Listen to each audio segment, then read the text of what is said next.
الموضوع الأول في البرنامج اليوم، لو لم يصدر بيان رسمي من مجلس قضاء الجلفة وقرأنا الأخبار من صفحات محلية موثوقة ومن أقارب الضحية المعني بالأمر، لقلنا أنها قصة خيالية، لقلنا أنها قصة إلى وقت قريب كنا نقول لم تحدث في السينما في الأفلام. لا، هذه تتجاوز الخيال.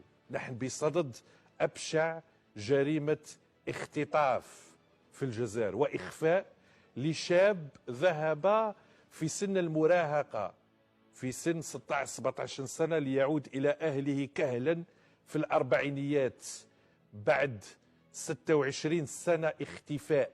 وأين؟ في نفس المكان، في نفس البلدية. الأهل منذ 97 أو 98 وهم يبحثون في كل الولايات، في كل ربوع الجزائر، عن هذا الشاب الذي كان شابا في وقتها.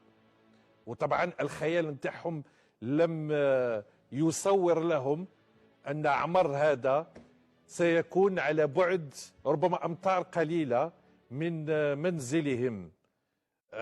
حتى في المأساة العائلية، لأننا بصدد مأساة عائلية ذهب ضحيتها ربما حتى والدة المعني التي توفيت أثناء رحلة البحث، وفي قلبها وجع كبير من فقدان ابنها الذي ربما كان الجميع يقول بسبب، تعرفون ظروف التسعينيات الله لا يردها، في نهاية التسعينيات العشرية السوداء والحمراء وغيرها، كان البعض يفسر بسهولة أن من يختفي قد يكون ضحية عملية إرهابية أو إجرامية.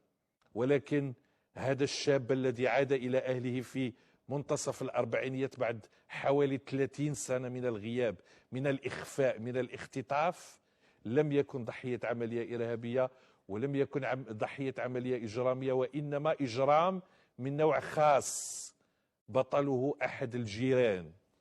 نبدأ بالبيان نتاع المجلس قضاء الجلفة الذي لخص ربما القضية أو أعطى العناوين العريضة، لأن القضية فيها تفاصيل، فيها قراءات بين السطور.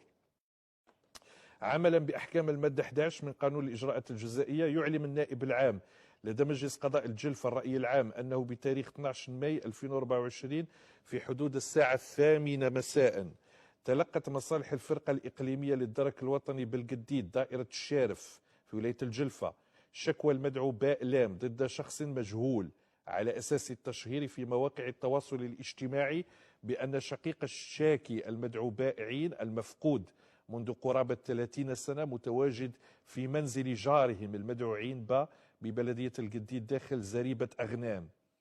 وأضاف ذات البيان إثر هذا البلاغ أمر وكيل الجمهورية لدى محكمة الإدريسية مصالح الدرك الوطني بفتح تحقيق معمق وانتقال عناصر الضبطية القضائية إلى المنزل المذكور، وفعلا تم العثور على الشخص المفقود المدعو بائعين وتوقيف المشتبه فيه مالك المسكن البالغ من العمر 61 سنة.